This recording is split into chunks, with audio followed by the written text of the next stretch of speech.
Hey, everybody, we're back again with another great discussion or enlightened conversation that we have. Today, we're here with the Republican Party, the Black Republicans here in Dallas, Texas.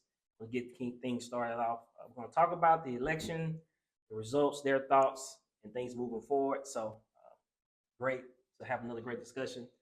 Some familiar faces you've seen before, and we have some new faces as well. So, just a great dialogue. I'll kick things started off. I'm Warren Thorne, by the way. And we'll start with you to introduce yourself. I'm Eugene Ralph Sr.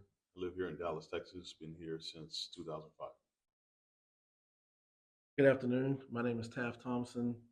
Been in Dallas, Texas since 2013, and I have been officially a member of the Republican Party since, well, the first time I voted Republican was 2016.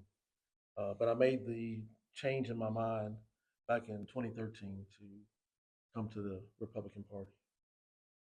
My name is Chastity Jones. I've been in the DFW area since 2003, and I have never voted Democrat. So, All right, so let's get things started off. And this go by one surround discussion. So, um, what were your thoughts of the election? Was there any surprises? How things went that night, or did everything turn out the way you expected on November the 11th? November 8th, right? November 8th. I'm sorry. November 5th this time. Well, 5th this time. Same thing. It all coincides. It's November, right? Yeah, it's November. That's all that election in matters. November. I was pleasantly surprised. I wouldn't say totally surprised, but I was pleased. I'll put it that way. I was surprised how smooth it went. I think it went that way in part because in my opinion, the cheaters knew that there was a lot of eyes on them. And then but the thing was you got to pay attention to is while Trump did not, in the top of the ticket, did not have much of a problem, the lower ballots, some of those races, in my opinion, got stolen because, especially in places like California and Nevada, when you look at it, doesn't take days and days and days to count votes. Okay, this is a new thing that started over the last 15 years or so. The first time it happened was in Florida in 2000, but after that, then basically I was just a recount. Actually, in Florida, I was a recount. But these days and days and days of we just found so many votes in somebody's trunk. Those people, the people who had those votes in their trunk, they need to go to jail. You know, put a stop to this. Put a stop to this foolishness once and for all. Look, there's no reason why in America we cannot know what the count is at least by 12, 1, 2 o'clock in the morning the next day. That should be finalized. All these electronic machines, that's half the problem. But like I said, I was pleased in the result, but I was disgusted with some of the things I saw on the lower ballots. Okay. Number one, I was very happy for the victory of President Donald Trump. And Eugene and I, especially around here in the local Dallas area, we were mainly concerned about cheating, especially what happened in 2020. But one thing that I can say about this election, especially here in Dallas and across the nation, is that we had many Christians, many prayer warriors who went to bat for President Donald Trump. And we were concerned about certain states, particularly Arizona, Pennsylvania, because their state departments of elections said that the votes wouldn't be tallied or finalized that night. But that night, the votes came through. And I believe that was the hand of the Lord. He heard our prayers for, a long time going into the election. So the things that we were concerned about, he smoothed it over. Arizona that night, Pennsylvania that night. And so the great concerns we had, the Lord intervened, and He made sure that everything was going smoothly. So I couldn't have asked for a better result. But again, I believe it was the hand of the Lord. And to really continue on with Eugene said, one of the things that kind of disgusted me was the fact that the mainstream media, and they got their due this time because people are pulling away from the mainstream media, but there was such a bias for Kamala Harris that it was not only obvious, but it was disgusting. It was. And there was no, they weren't coy about it.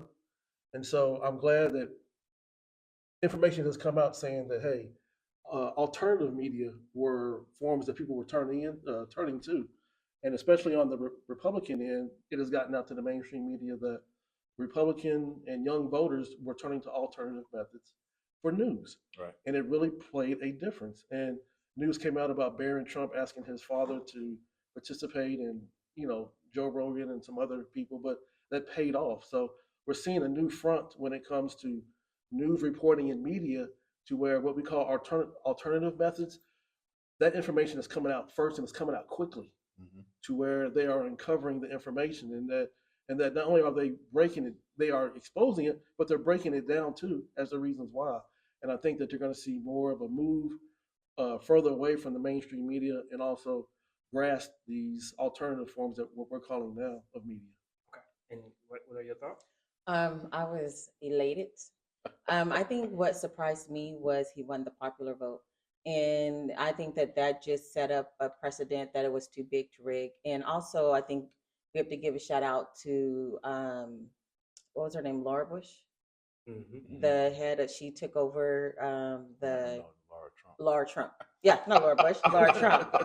Laura Trump, not Laura Bush, but Laura Trump. Because on that night, that day, they had volunteer conservative lawyers deployed to every of these states that they had had some cheating, or they thought there may be some cheating. Mhm. So there was, like you said, there was more eyes Mhm. on it. But I was very pleasantly surprised about the him winning the popular vote, and just how things just turned out. I was really devastated in 2020, because I'm just like, what the heck? We don't live in a banana republic, but we are living in a banana republic. But like we were talking about earlier, I think people sometimes have to experience what they vote for. And now we're seeing the shift of people experiencing these, not even liberal, these are leftist, Mhm.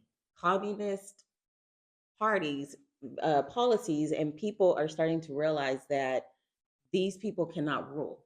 They want us to live in a utopia that's never going to happen. And while they're fighting the rich, they're fighting to get rich. And that all of these little policy schemes are about putting more money in their pocket. Like that Ukraine, that money is being their Ukraine is cleaning the money and sending it right back to Washington. That's correct. But it is, but I do think that people are getting what they voted for. I remember in 2020, I kept telling people exactly what was going to happen. And I'm pleasantly surprised. One of the main concerns was me was I have three boys, three sons, and I did not want them going over there fighting some war. And I knew someone. I have a friend whose has her daughter's father is in the military, Okay. and he got a call 3 weeks before the military and said, "Hey, just know if Kamala wins, we're going to war. So get ready to be deployed if that happens." So Wow. that was my main concern, was my sons. That is a big issue, just for, I guess, for purposes of information. I started voting, the first time I voted Republican was 1992. And I wasn't a Republican at the time, but I voted for George Bush, the dad, because I could not vote for Bill Clinton. And in 1994, I switched my party affiliation because I wanted to vote in the primary, and I've been a Republican pretty much ever since. I remember when I lived in New Orleans, one time I went to the polls, and I can't remember what election it was, but of the choices for that particular election, it was all Democrats. And my middle son, I took him in the polls with me, and he said, and when he saw me pull a lever for the lever for a Democrat, he said, "Dad, I thought Democrats were bad." He hears Mhm. his mom and I talk all the time. And I said, "Well, first of all, it's not all Democrats are bad." I said, "It's the policy I put for first thing I told him, shh, don't say nothing." We're in the polls, right? But when we got out, I explained to him, I said, it's not that all Democrats are bad. It's the policies that they support. But of this choice, all I had to choose from was Democrats. Now, there's been one time in my voting life as a Republican that I voted for a Democrat over a Republican for lieutenant governor when I was in Louisiana, because the Republican was pro-abortion and the Democrat was pro-life. Oh wow. That was that was kind of an odd situation. Things are a little different in Louisiana. But my whole point is that, when we're looking at the stuff you're talking about here, in 2018 here in Dallas, I've been an activist since 1997. Yeah, 2018 here in Dallas. After the election, I looked at the races. I looked at all the tallies, and there was something odd about it. Too many of the tallies were coming out almost exactly the same as far as the losses, and the losses straight across the board for the Republicans. I'm like, this doesn't make any sense. What's going on here? Well, a couple of months later, in 2019, in February, I go to a meeting, and this guy, he's a cybersecurity expert. He has a cybersecurity company, and he explains how the votes were stolen throughout the state of Texas for many of the people who had, especially in the city of, well, particularly in the city of Dallas. And this was when we first started putting those machines in, right? And and and when he showed me, not me, but the people have had it, about 60, 70 people in the room, he showed us in real time how the governor of Kentucky, I think it was Kentucky, lost his seat to a Democrat, and he showed the numbers where so many votes were up on the screen, you know, for the Democrat, for the Republican, and in a millisecond, the votes he slowed it down. He had taken pictures frame by frame, so you could see frame by frame that is what the numbers are. The Republican is leading, and then, you know, 1%, a 1% change. Well, if the Democrat goes up and he gets more votes, okay, fine. Yep. But yeah, he got more votes, but also that same number of votes was subtracted from the Republican. On the screen, it's on the screen, you can see it. I saw that presentation at least 3 times. My point is this: when I saw that, I went around everywhere else and said, look, unless we get a handle on this, we're not going to win another election. And I kept telling people for all through 2019, all through 2020. I remember when they first started the shutdown mess here in the States, and you know, Trump was talking about all this different stuff, but they're going to cheat, they're going to do this. You saw all this funny stuff happening in different states. I kept telling people, said, look, if we can win in spite of the cheating that they're going to do, we'll be very fortunate. But to get to your point, one thing that during his election cycle that he really preached, Trump preached, that things would change with the economy. Right. So that was a main selling point, because during his administration, people felt that I may not be rich, but I could live. That's right. That was the feeling. Exactly. And one choice that he did make, what was smart, and I had to give it to him, was he delayed those checks and signed his name on them to make people understand that these came from him. Oh, you talking about during the shutdown? During the shutdown. Yep, that's one thing that he did. He delayed them and made them and signed his name on it so people can know, okay, these came from my administration. So now, fast forward to now that he's won, getting ready for inauguration coming up in a couple of weeks.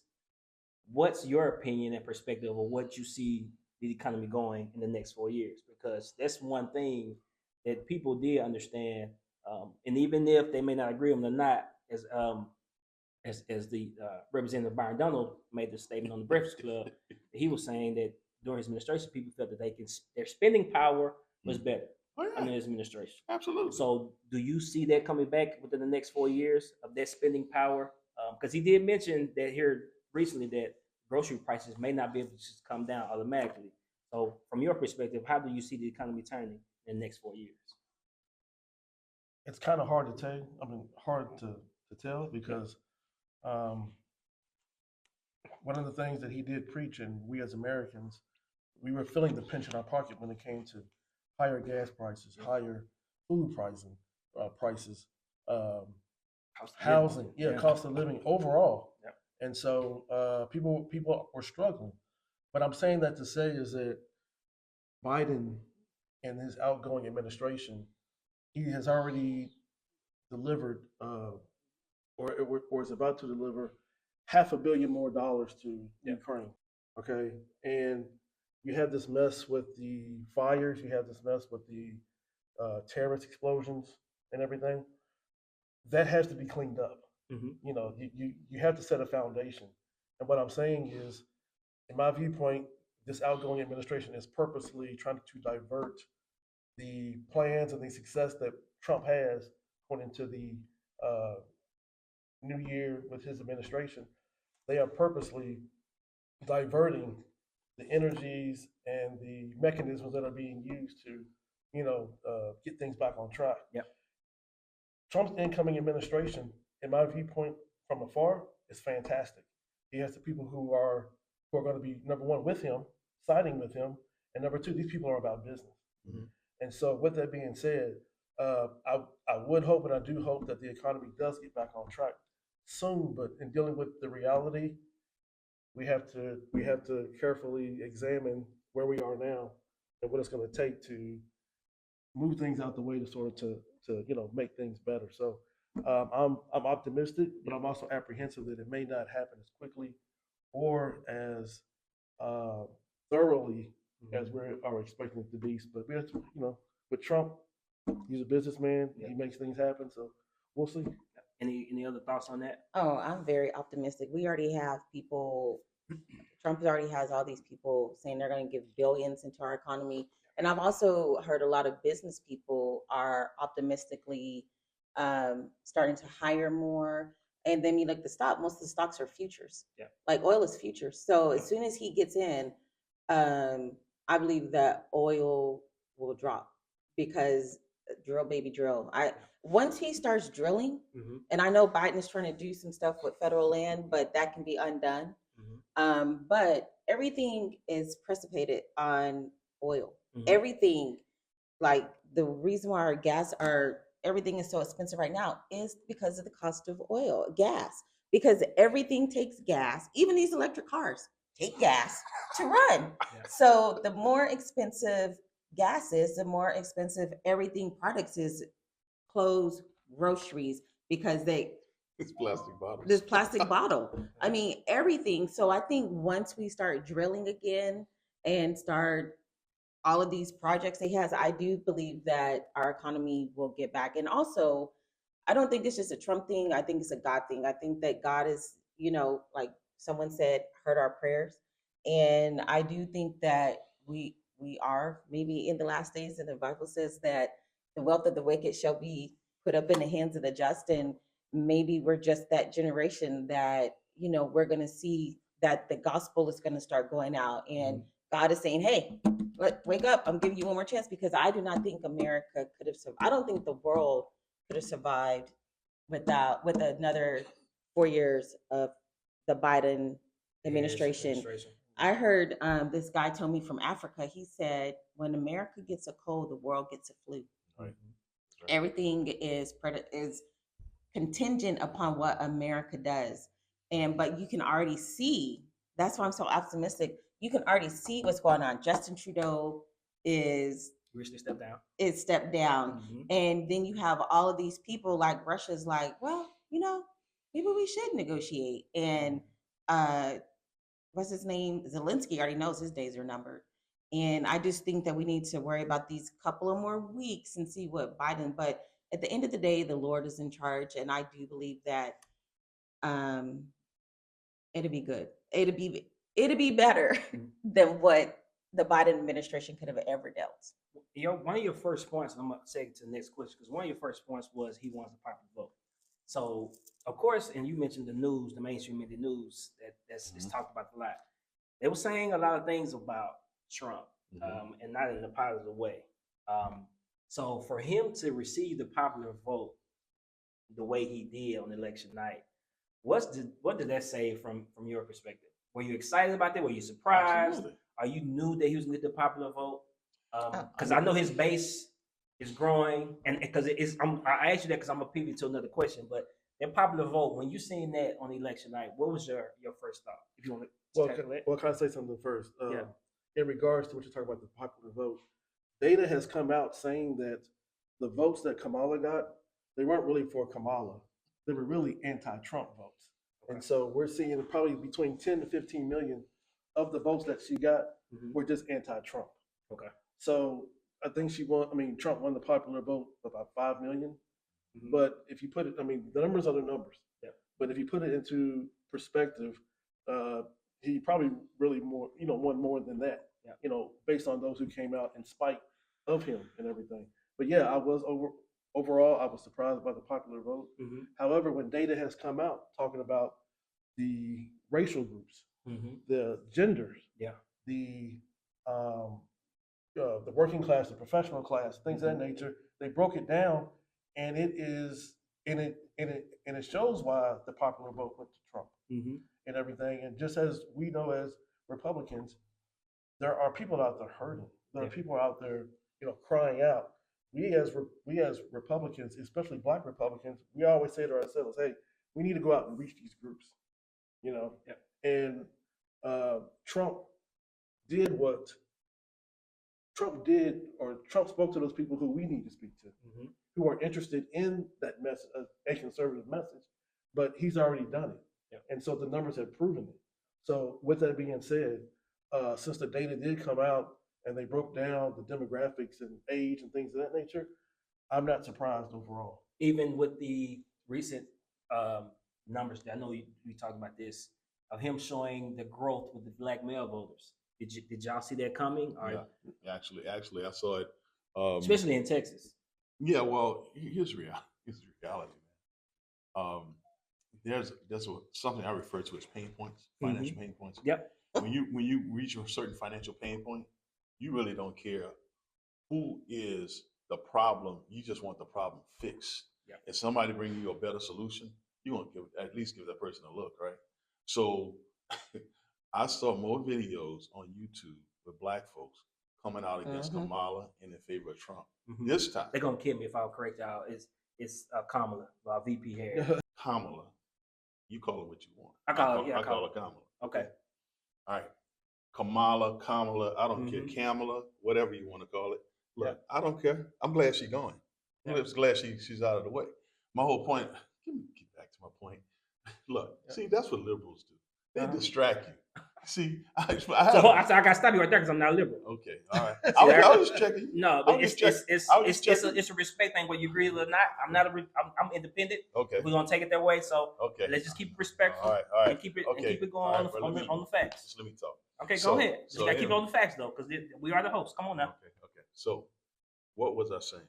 Pain points. Pinpoints. Pinpoint. Financial Pain pinpoints. Pain points. Yep. Financial pain points. They don't really care, you know. For example, right now in California, a lot of those people who are left, who are left of center, Mhm. very far left. They over You there, think yeah. you think they really care about Gavin Newsom right now? They're mad with Gavin Newsom. Mhm. They're the ones that's lighting him up on social media. My whole point, man, is look. I have been involved in trying to get to the Black community with the conservative message Mhm. for what, over 10 years, 12, 13 years, Mhm. and working with people to try to get just a plain, simple understanding of things, right? And most of the time, because of the approach I use, typically it's not about party. This is about issues. Mhm. You know, where do you stand on the social issues? Where do you stand on financial issues? Where do you stand on education? All of these different things we talk about. And when we talk about these things, the vast majority of times we agree. Yeah. We agree on what the problems are, and often we agree on what the solutions are. Yeah. We might have some slight disagreements, right? Mhm. And so what I typically try to do is help people understand, once we agree on this, now let's take a look and see who's helping and who's hurting, right? When you look at the way people vote, okay, we're in Dallas. Yep. Right now it's Jasmine Crockett, before it was Eddie Bernice Johnson, Mhm. right? Those two people, when you look at their voting record, they don't benefit most Black people in the community that they represent. Neither does Royce West, neither does John Wiley Price, neither does whoever represents their representative district. The thing is, we have to get people to pay more attention to the voter, the Mhm. vote that takes place once they are elected, and see how these people are voting. And for COVID caused parents for the first time to pay attention to what the teachers were teaching and what they were doing. Yep. And all of a sudden they got upset. Yep. Well, man, we've been screaming for the high heavens. I've been doing this since the 90s, telling people, please pay attention to what your children are being taught. So, man, for me, I mean, I'm often sitting around kind of chuckling, you know, like this is like a little bit of gratitude finally that I'm seeing some results, because it's not directly of what I've done, but I've been a part of the whole thing, trying to help people see, look, people, please wake up. Yeah. This is not, look, I don't even know where this comes from. Well, you know, when I was a little kid, I asked my mom, this was a few years ago, I asked my mom, I said, why do we vote? You know, I'm like 6 years old. What's a Democrat and a Republican? So, well, you know, Democrats for the poor people and Republicans for the rich people. I bought that for a while Mhm. until I got out and started making some money. And Uncle Sam was eating my lunch financially because I was single, living at home. Yep. And I mean, the first year I get out of school and make some serious money. You know, all of these other years, I'm live in Louisiana, you pay state tax. So I get a state tax return and a federal tax return. The first year I get out of school and start making some money, I get $40 back from the federal government. The state say, give me 67. So I had a net loss of $27 after I made more money than I ever made in my life at that time. I'm like, wait a minute, something's wrong with this picture. So what's, and I'll go back, I'll pick up off your point. What's something that if you could talk to these voters, whether independent or Democrat or Green or Libertarian, to get them to come over to the Republican Party, what one thing that you will say to get those voters to come over and see your perspective?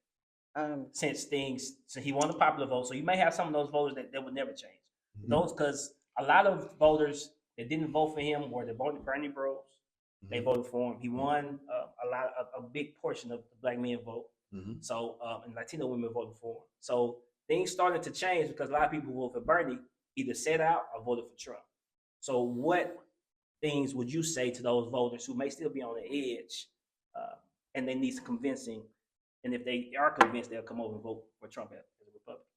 I think that like in 2019, it's crazy. You can hear, but like he was saying, like there's a saying, a hungry belly has no ear for the gospel. Yeah. And these people are now starving. Yeah. And so now they have more of an ear to hear some different, and we saw that like with going back to the popular vote. Yeah. They were hungry, and Yeah. that's why they went and voted for Trump, because they look back on them 4 years that they had, and they're like, you know what? It wasn't so bad. And I believe Trump won in 2020, but but what I'm saying is that most of the people that were on the edge now have crossed it. Like my brother like my sister's diehard Democrat. Like she, but my brother told her, I was living better under Trump. Mhm. I had more money under Trump. And she was like, well, that's not the point, blah, blah, blah. Oh, really? But because she's in the pharmaceutical industry, so okay. she makes money. So it's, well into 6 digits. yes. So, but my brother is like, a lot of these policies don't affect you, but when policies start affecting you, you have an ear. Now, there's going to be some people who are going to say, "Nah, them fires are for climate change and big greed and all that," and they have cognitive dissonance. They're never going to come to the point of understanding. Yeah. So there's some people, you're like, Jesus can't save everybody. Yep. Yep. So some people are just they're gonna continue to vote against their best interest. And I think what it is that you have to gauge the people who have an ear to listen. Like, what did Jesus say? Go 2 by 2, preach the gospel. The one, if they don't listen, shake the dust off your feet and keep it moving. And that's what I learned, because when I came out for Trump, I lost friends, family stopped talking to me. It was like one of the best. It was like, was it the grapes were off the best of times, the worst of times, because I met another set of friends who became like family. But I don't think at this point, if you still need convincing, then you are deaf, blind, dumb, and mute. Yeah. If you saw what happened the last 4 years and you still are like, this is what I want, then you deserve it. Go move to California, up in the Palisades, and let your house burn. I don't think that there's no convincing on your side. So it's I don't think the that facts are the facts, and there's no convincing. I think some people just don't want to believe. If you have a D behind your name, then that is what I'm going with. I don't care if our school, if our city is burning down, it's Republicans' party. Even though Republicans have not been in rule in decades in California, there's some of them people who are still going to vote for Gavin Newsom or the next Democrat socialist. Yeah. And let me say this, Warren, and I'm piggybacking off of what she said, but I have a master's in political science. Yep. Went to Howard University. Yep. All right. And one thing that I've learned in this process is that not everybody needs to be involved with politics. Yeah. That's a good point. Okay. And so they have the right to vote. But the unfortunate thing is, and I don't want to be criticized for this, but not everybody needs to vote in my viewpoint. Okay, because they don't. Right, because you actually vote against your well-being, but unknowingly you do it because of you look at politics as entertainment. Yes, and it's emotional. Right. Yeah, So they play on the emotions. so therefore, you watch CNN, you watch MSNBC, they are basing it off of the personality of the individual. Mhm. So whatever the policy is, they talk about policies, but they tie it into the individual, and that's where the separation cannot be made. Yep. Okay. So Trump, Biden, presidents make policies. However, just as we know here at the table, I'm going with somebody to where I can benefit from their policies. Yep. Okay. But you have people during this election, as she's talking about, it makes clear sense that based on what Trump was talking about, based on what Trump has done, you go with President Trump. Based on how he talks, based on the love he has for America, based on his experience with trade, just business principles, it doesn't make it it's clear as day to me that this individual is qualified. Mhm. He served the first term, just like she said. It was stolen from him the second term. But now going into this, it's kind of do or die for people now. Mhm. You know what I'm saying? And I think that I think that message got through to them. Now, with that being said, you have people who voted Republican for the first time. Yep. Now, the thing that we have to do is figure out, okay, why did they did it? Why did they do it? Yep. They did it because, again, life issues. Okay, but we need to maintain and carry that message through Mm. into maintaining these people. Mhm. So that's what we as the Republican Party need to do. Mhm. Because again, Trump kind of got him into this basket, whatever.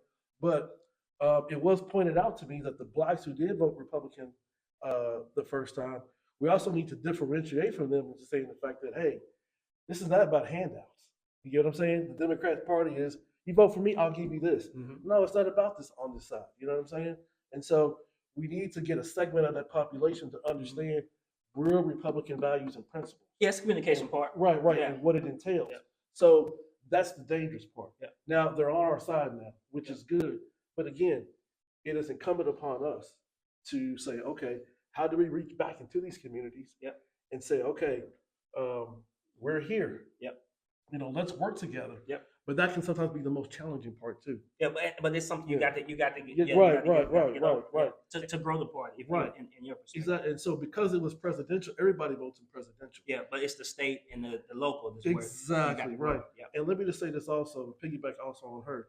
When Trump was in office the first time, talking about the economy and people having more money in their pockets, the stock market reached record numbers for the first time. Mm-hmm. 25,000, 26,000, 30,000. And guess what AT&T did? Because they were reaping the benefits of the stock market, they gave their employees $1,000 bonuses. Yep. But Nancy Pelosi said, that ain't nothing. How dare you say that? You get what I'm saying? Yeah, I mean, like, how dare you say that? Mhm. That ain't nothing. I mean, so that only says that you're out of touch. But $1,000 goes a long way Mm-hmm. for a In a lot good of people. economy. Yeah. Yeah, Mhm. exactly right. So that's what I'm also trying to point out in the fact that we're talking business versus emotion. And so that example right there with the stock market had never reached these levels before.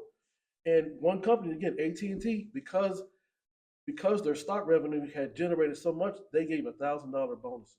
But the leader of the House, Pelosi, or the minority leader, no, was she the leader at the House? She was. Yeah, she Okay, was yeah. at the time. Yep. Yeah. And Now it's Jeffries, but she was at the time. right.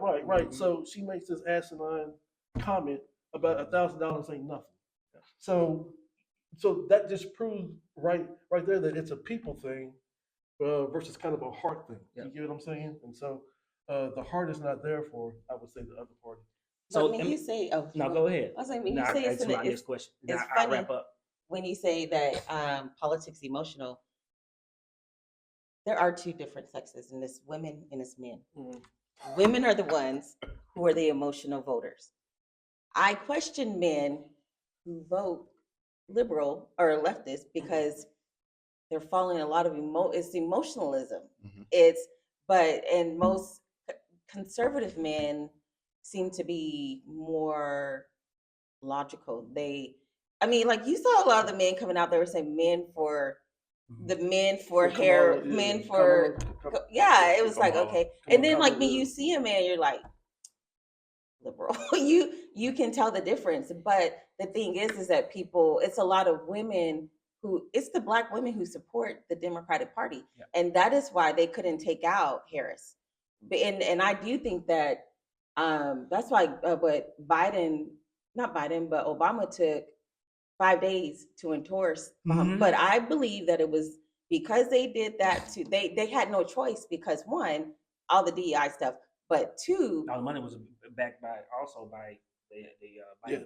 Yeah. but Biden. Biden They came had to out keep it first. going. Biden came out first, yeah. Because Biden they- did that as a, since y'all don't want me, I'm gonna. yes, stick this and they in. knew Yeah. they didn't want her because she didn't even get 1% when she ran for president the Yeah. first time. The Biden So- slicked that in. He know Yeah, that. so he came out and endorsed her first, right after they made him drop out. So they were stuck with her. But not just that. Also, you had the financial side. The money had been raised for the Biden And Harris Harris ticket. campaign. So she had to keep the money. So, her in order run. to use that money, which is $300 million at the time, Mhm. they had to. Yeah, But not that. but I don't think that he was thinking that way. No, he no, wanted no, to. He wanted to stick it He to him. He wanted didn't to want to stick it drop. to him, just like And his wife didn't want him to drop. yeah, and Yeah. just like I Absolutely. believe that when he Jill- called. Jill She didn't didn't want want to to give it drop. up. Boy. Also, one thing that I did not like was the fact that you have your Black Democrat, what's the word I want to call them? Caucus. No, your Black Democrat puppets. Mm-hmm. So you have Black senators like Ricky Smiley. Oh, gatekeepers. Well, Gatekeepers, yeah, yeah. right, Even like, in the church, yeah, like Oh, church, yeah. yeah, right. So, Notorious. especially in Atlanta. so you have your media gatekeepers Mm-hmm. who are charged or poised to represent Not charged, paid. paid to Mm-hmm. represent. There was a term I used a little while ago, right? I call it political horse. Well, okay, yeah. So, but my point is, one thing that kind of sickens me in the fact that you brought up about bonds. Whenever there's a local issue about a bond, whatever, all a bond is a delayed tax. That's right. But in Black radio, you have the Reverend Bishop, Doctor such and such said, "Oh, we got to come out and vote for this bond and everything," but they don't tell you that it's a delayed tax. A lot of these bonds that Dallas has passed, they haven't used even 20% of them. Oh, you're paying the taxes on But it. but they keep issuing these bonds. But that's one thing that they don't educate Black people about. Mm-hmm.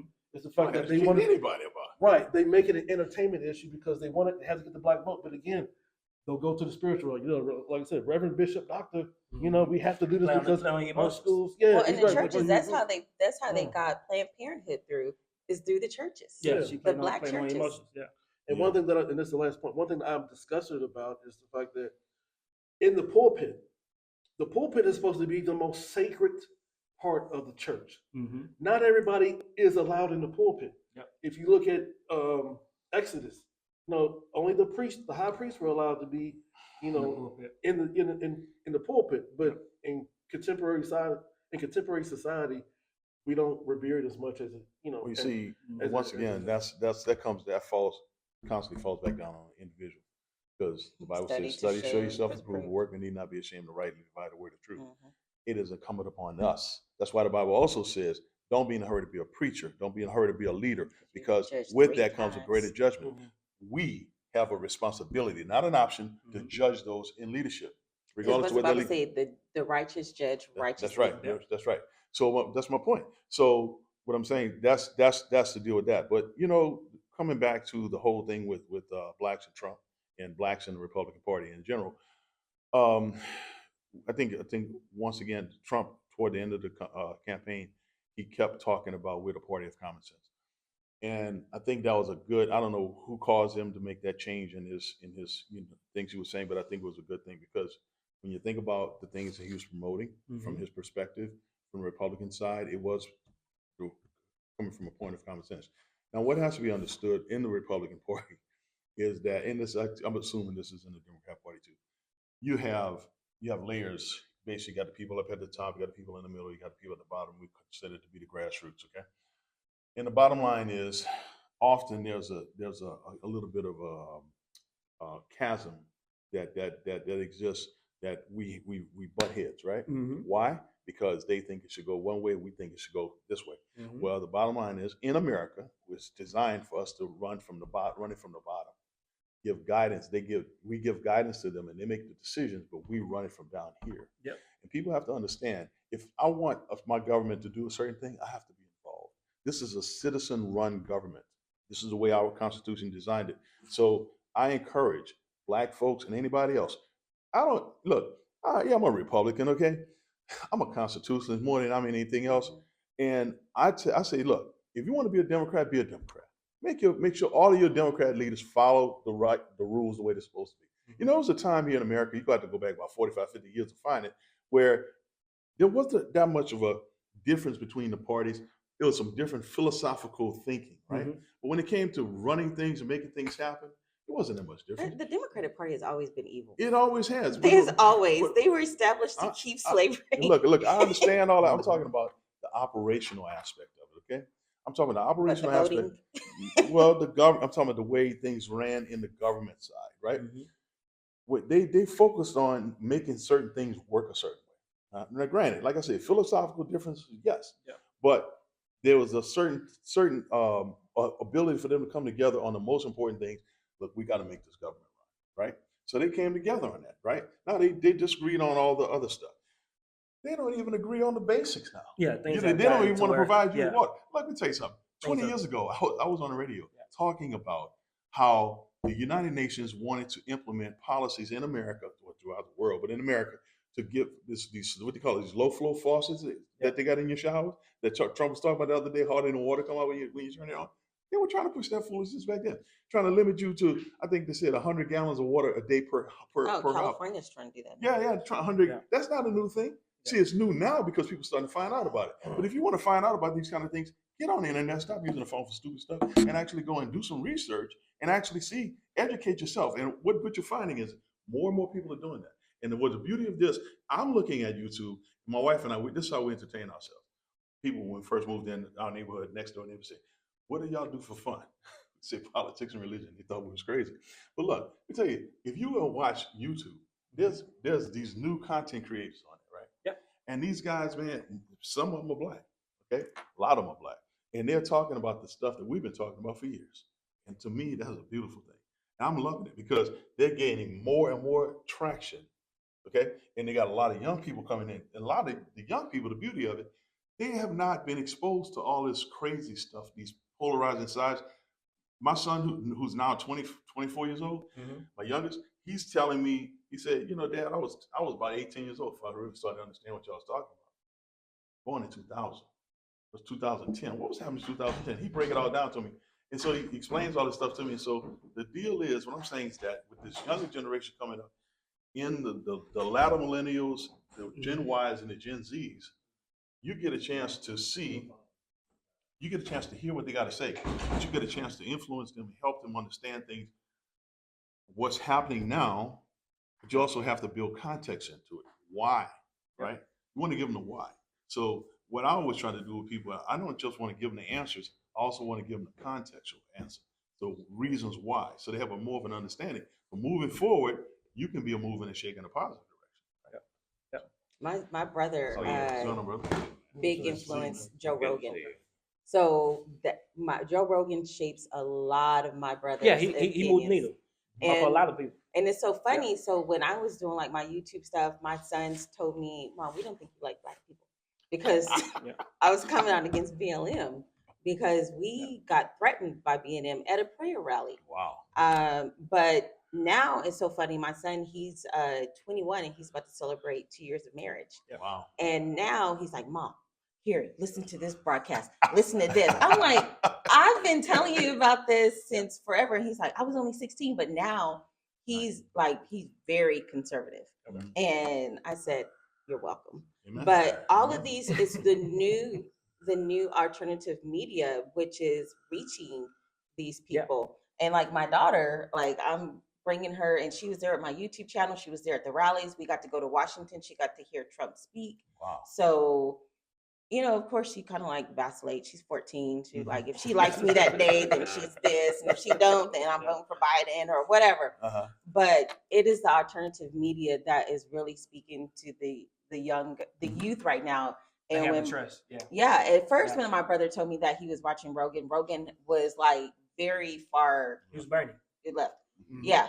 And then now he's like, my pocketbook. And, you know, I was listening to Joe Rogan and I saw Elon Musk and I saw this and he had Trump on there and blah, blah, blah. And I have my family personally, secretly texting me, emailing me saying, "Hey, I voted for Trump. I'm so sick of these people." But they're afraid, and that's like one of the things you were saying, like go into the community. Like they're afraid of the backlash. But I will say this as somebody who's independent, it's sometimes it comes on both sides. It's not just them sometimes just on the Republican side, sometimes your approaches can be a little bit better than it was in the past. And that's something that's hard also to get across sometimes. but sometimes when you just say I vote Republican, it's like, Oh no, of okay, course. like I got 5 it's crosses still- burning and- in my and yard that's- the next day. Yeah, no, and that's the thing, because of the rhetoric and what we have been conditioned, because sometimes we need to understand that these are parties and it's about the policy, and then sometimes we should look at it as a policy perspective and not the person. But I We think come it's from the become a person. cult. Both, Like, if you but you can stop say it on talking- both sides. It has become a cult. But you, see, here you well, can. with If we're the being honest, it is. But here's one thing with the COVID, I was like, I don't care how much Trump trumpets that vaccine, that thing. I ain't taking it. I know most people didn't take it that are conservative. But the thing is that when you stop talking to your family, Yeah, friends, now that stuff I don't agree with. all that kind of stuff, It you should are never get to that involved. bad. You are involved in a cult. It should never get that bad. Yeah. I mean, you worship your skin color. Yeah. Like I always say, if you put, like when Obama was in office, if you put Obama and Trump running against each other, or Obama and Jesus, Obama gonna run. He gonna win the They vote put him and the as- popular vote. Anita Turner said that recently in an interview. She said some people put Obama as a deity. He is on the right side of that's the right and side it of should God. never be that way. It should He's never be that way. sitting on So, the right yeah, hand side yeah, of the throne yeah, and some of these yeah. people. But I'm gonna give you finish before I ask this last question. I just want to say this. So, getting back to the pulpit issue. Yeah. You know, you have your black politicians who go to your black churches. They get into the pulpit and they say what they're going to do for you, but they lie. Yeah. You get what I'm saying? And so, with that being said, you go to them. You go to the local office. Hey, I need some help. Mm-hmm. They can't help you. They ignore you. Yeah. But you go to the pulpit and you lie. You get what I'm saying? And so that's what I want black people to understand, is the fact that there's an accountability factor. Yeah. And I'm more of a local guy. Mm-hmm. And so I'm at a different level, because you're local, you're dependent upon my vote, my involvement. If I come to you for a problem, I'm expecting you based on you coming to my church. Yeah. And you saying that you need my help or you need my involvement. I did support you.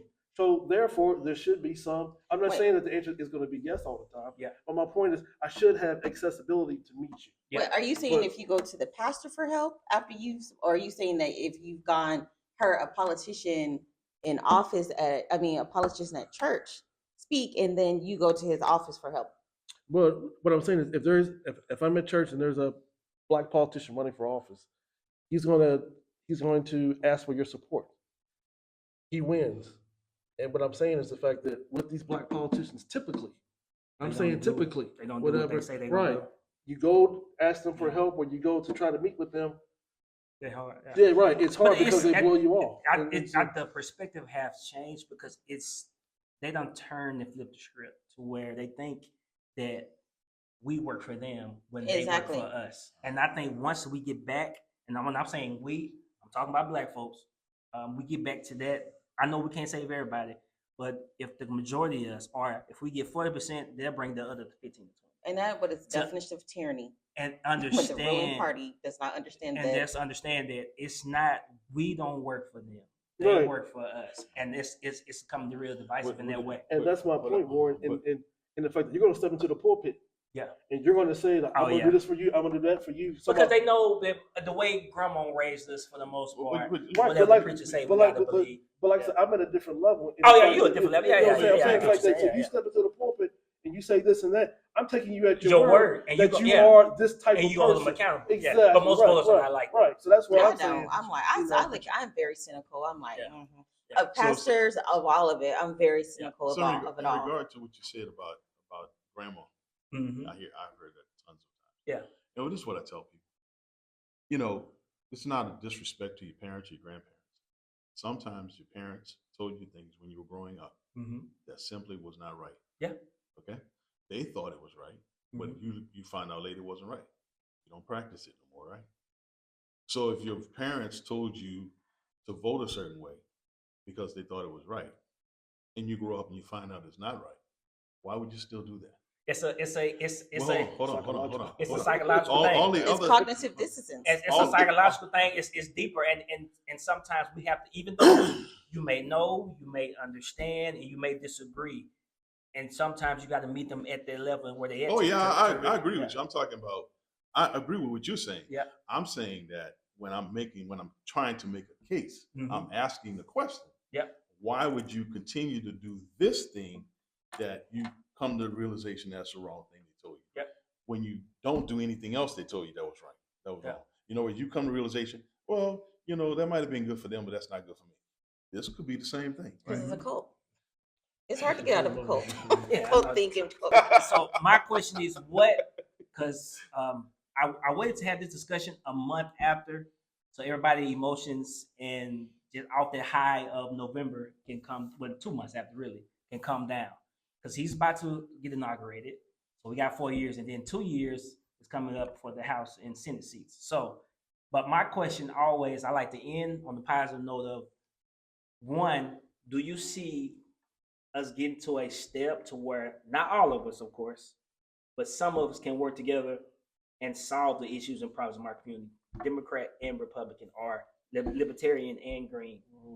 So we can just, is it possible that just having that as availability to where we can pick a candidate and say, hey, he has the policy for us, regardless of what the party is, and we should get behind him, both parties. Do you guys seeing that possibly happening or making that a reality No. one day? No, because the Democrats wouldn't even pass the Lincoln, what's her name, Lincoln, Oh, the Lincoln lady Riley. Riley. yeah, that Lincoln Riley Act. what And- happened in Georgia? Yes, and that's about if an illegal immigrant is here and they commit murder, theft, or whatever, they couldn't even vote yes for that. So why would they vote? I mean, it's I don't ever see, and I think that Republicans need to start being like Democrats, and Democrats lock in step. I don't care if it's wrong. I don't care if they vote that sky is green. They are all going to vote sky is green.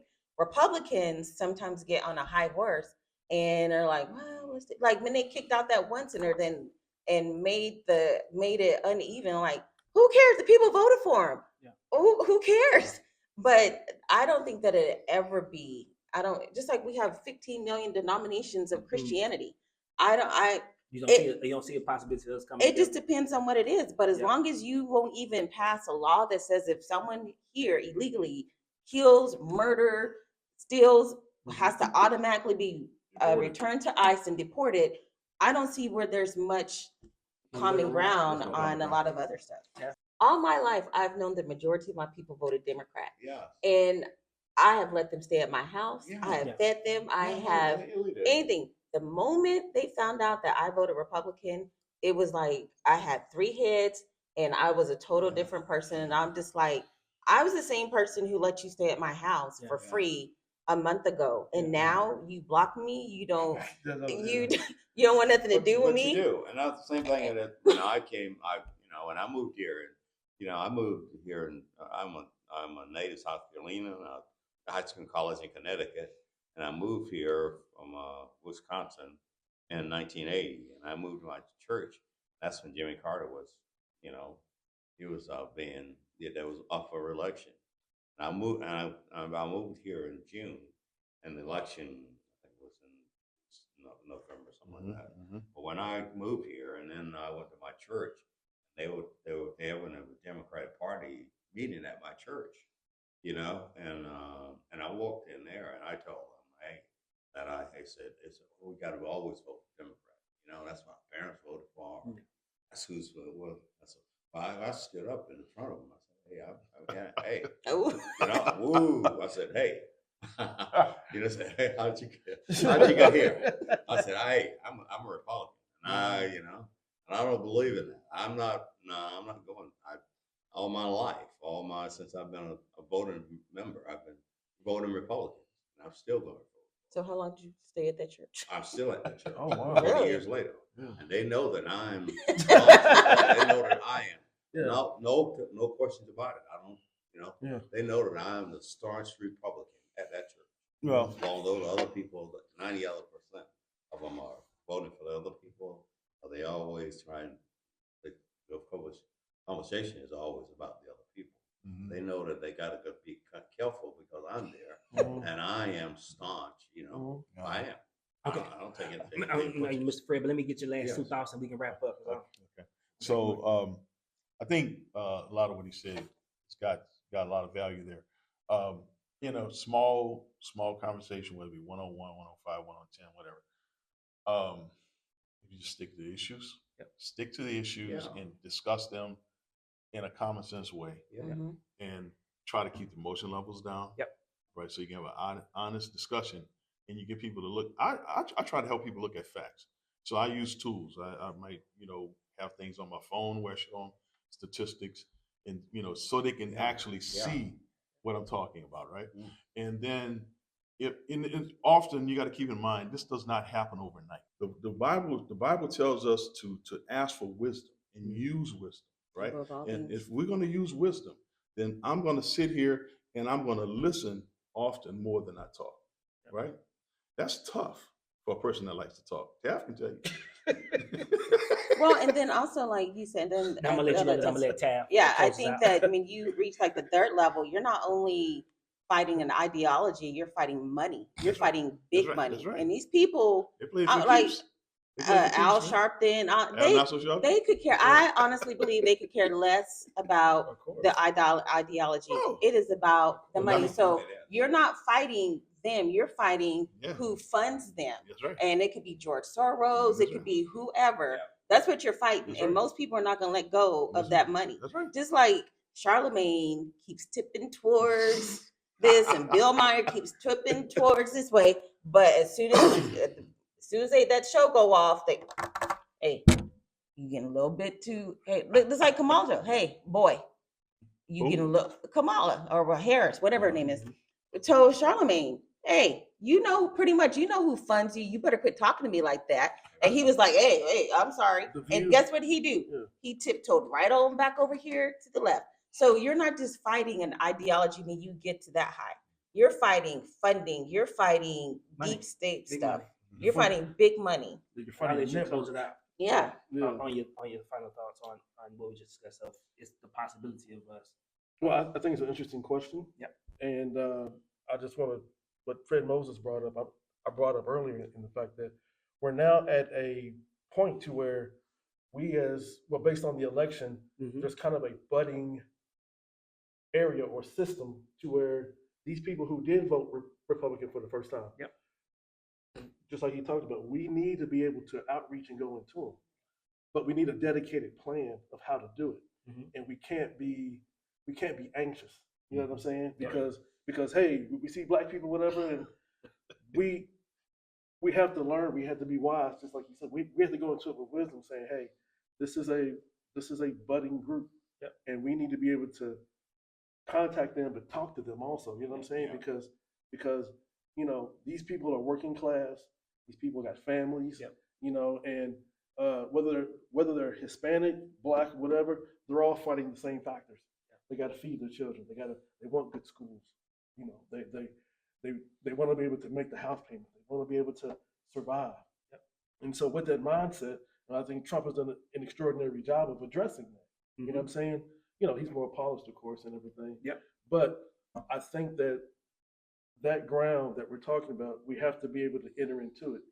And we might, so within the next 2 years, we need to be able to go into it and cultivate it. Yep. To where we can get people on our side. Mhm. And one thing that I'll give Pastor Stephen Broden, he said one thing. He said that we have to be able to talk to black people who are now in our camp. And he said that we need to work on, I'm just paraphrasing what he said, but he said that we need to begin to start focusing on their mindset because they're still Democrats. Yep. As far as thinking that they're going to get handouts and Mhm. they're going to get favors doing to them for voting that way. And it's like, right, we don't operate that. We don't think that way. You get what I'm saying? And so that's the challenge right there, is for us to go into these communities, address them, and be able to let them be a part. Yeah, and so I think I know what you're saying, but the fact that, you hear the rhetoric Yeah. and everything, but for someone who's in the party, we understand the rhetoric because it kind of goes up with Eugene saying the Yep. fact that you're dealing with the hacks. Yep. Okay, and so I can differentiate what the hacks are saying, but to the babes and untrained eye, whatever, Mhm. They they can't take see it. You're right. They Like take my it literal. You get what Yeah. I'm saying? And so, Take it personally. yeah, yeah. Went to the And emotional The so, part. only thing I like to say about, and that's about Jimmy Dean and Taft saying about the people hacks and the people over there. Some people we're not going to reach. We shouldn't expend energy. On them. We should spend energy on those people that Bottom we brought later and say, Mhm. okay, let's find common ground. Yep. Let's work on that. That's right. That's what we should be trying to do. Yeah. And okay, you'd say that we agree on this, we agree on that. Let's work on that. Okay. Let's bring that to the table. That's right. And if we cultivate that on this level, then those guys up there don't matter. Let them stay up there. Mhm. and I kind of want to pick up back what he has done. So he has his club. He has his own club out there in Collin County, right? But based on what we're talking about, right? So this is kind of advanced, right? Mhm. But in the Dallas GOP, and I'm going to get in trouble for saying this, I'm being truthful about it. The Dallas GOP, I can't go to them and talk to them this way. Hmm. You get what I'm saying? Mhm. Because the Dallas GOP is, how can we get people in? Well, you have to apply the method Mhm. of getting people in because this is a new group now. Yeah. You get what I'm Your saying? strategy has to be different. It has to be You gotta different. tell Right, your right, audience. Yeah. right. So it can't be viewed as just people. Yeah. No, You got to know your No, audience. this is so Trump has helped to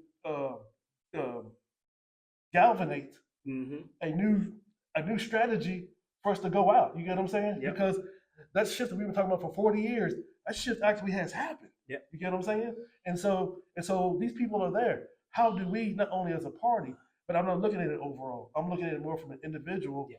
activist because that's what I am. I'm an organizer. I'm an activist. So I'm looking at it from the standpoint, okay, how do I do that? Now the main thing is somebody like Fred Moses has his own club.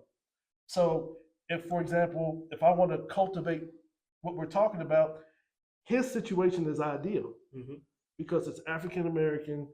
It goes to Collin County. We can bring those people in for a meeting place and everything. You know what I'm saying? Yep. And we can work on doing that. Yep. But we don't have that here in Dallas. Gotcha. You get what I'm saying? Gotcha. And so we recognize, I'm saying to people out there, we recognize the, I keep saying budding ground, but there's fertile ground out there. And we The recognize need that. to do that. Yeah. The need to bring people. Right, right. The need And to so- have a conversation. Right. And so, You know? and so I'm being honest with you. We are working on strategies to address you and address the strategic fears that you have. You know what I'm saying? And so we're out there, we're thinking about it, we're around. All right, So I just wanna say I'm that, gonna wrap it up off of that. Thank y'all so much again. We sure appreciate it from the bottom of our heart. As always, staff know it's always good to have these discussions. Hey, can I say this one more thing though? Based on what we're talking about, I got a call, what's going on about a year and a half now? Mhm. So Warren was looking to do this, and I'm bringing this up. I'm a Republican. I have done things down here at the MLK Center, okay? And so because I'm identified as a Republican, they know me as a Republican. When Warren was looking for somebody, Natasha Yeah. knew me Yeah. and everything because of my interaction down here. Yeah. You get what I'm saying? And she said, "You good people," Right, and I got as we say. and right, and I got pushback because I'm down here. Oh, he's a Republican. But my point is, because I've been identified for who I am, you get what I'm saying? Yes. I'm now identified as like, right. So Natasha said, no, he's a good guy. He ain't no, Yeah. he ain't what you see on TV. So what I'm saying to you is the fact that just be yourself, be who you are. It really is. You stand Really on your important. ground. You get what I'm saying? And That's so right. so I'm identified as someone, hey, I'm Taft, but I'm also a Republican. That's right. And I'm being sought out. So that's what I'm saying. What's your name again? Warren Thornton. So Warren, so closing remarks. Mhm. We had the MLK Center right here in Dallas, right? Yeah. So do your homework. You'll see MLK was a Republican before. And I don't He know was. I don't know if he changed, but I know he was a Republican all the way up until he got with Kennedy. I'll do that Him research. and his dad. He was Okay. also a communist. Huh? He was also funded by communism. Dre, you can- Well, he was registered.